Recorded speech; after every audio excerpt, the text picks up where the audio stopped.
Teka mga ka-Frenny, bago tayo magsimula, kung mahilig ka sa mga Reyna at Corona, huwag kalilimutang i-click ang like button, mag-subscribe sa channel na ito at i-turn on ang notification bell.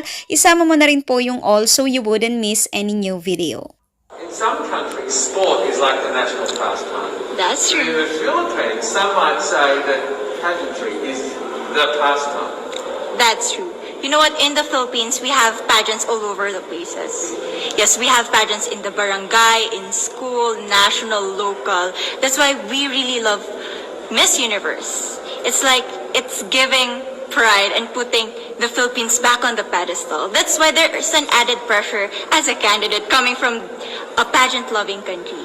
But it's a good pressure.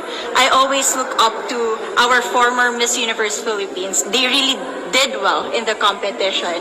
And now this is my time to show who I am, to offer what Rabia can show to the rest of the universe. So I'm very happy. And at the same time, I'm excited to make all my kababayans proud. And hopefully I do. Why do you think it is that the Philippines love pageants? They have appreciation for beauty. We do love pageant because we used to think that we wanted to be included in the world, I have to be honest, in the Philippines, my skin color used to be not the standard of beauty. I was obsessed whitening my skin because these are the kinds of beauty queen we see on the mainstream. But things were different now. That's why I'm very proud to be a morena. In the Philippines, we call it morena. It's brown skin girl.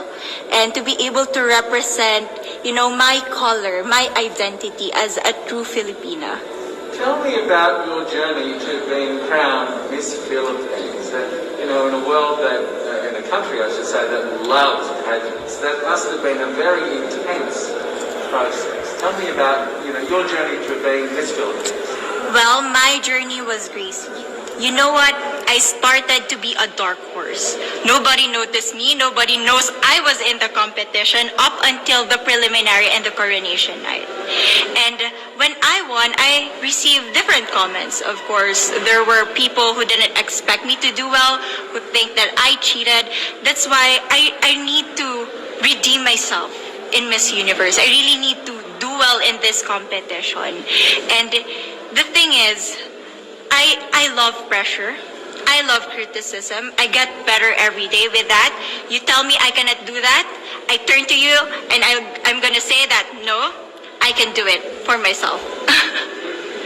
So how does it feel then to be on the global stage? How do you feel to be here in this moment, right now?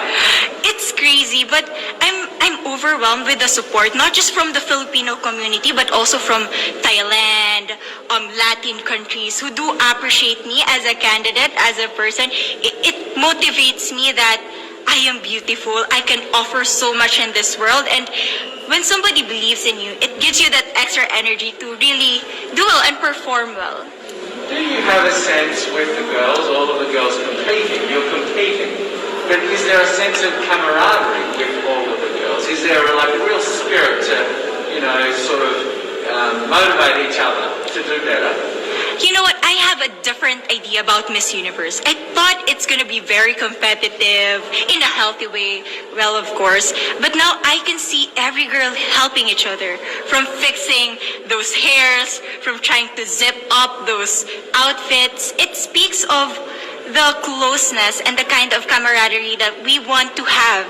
The goal of Miss Universe is not just to crown one girl, but also to build a genuine and long-lasting friendships among us. Would you say within the Miss Universe world, the contestants, is there a sisterhood in your sisters? There is sisterhood. I can say I was able to talk to different representatives from different backgrounds, different cultures. And despite our differences, there's so much to be highlighted in what binds us together. And that is because we want to empower women. We want to have our advocacies. We want to speak for the things that we love. And that's a celebration of women and the beauty that we have. So coming out of this week, obviously you would love to be crowned Miss Universe. Of course. And that would be wonderful, of course, for any of you. But what else will you take out of this week? What do you think you'll feel at the end of this week, regardless of the result? How will you be a different person? the growth and the development that I was able to have during preparing for this journey. I will be honest, there was a moment that I lost my identity because I was put under pressure. I was in that position in which I feel like I'm not good enough. I'm not a good representative of my country, but I was able to bounce back stronger. And if I was able to do that for Miss Universe, I will be able to do that in life. That is my greatest takeaway from Miss Universe. Okay, so Philippines have a huge amount of fans. Yes.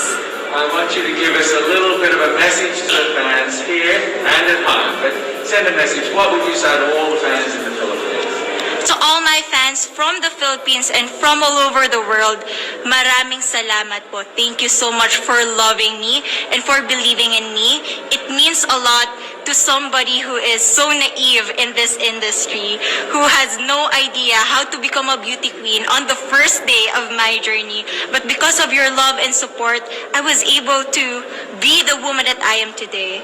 And regardless of the result, I may or I may not win the crown, but one thing is for sure, I'm gonna make you all proud. If you enjoyed this video, hit the like button, share it with your friends, and please don't forget to subscribe. Maraming salamat po. See you next time!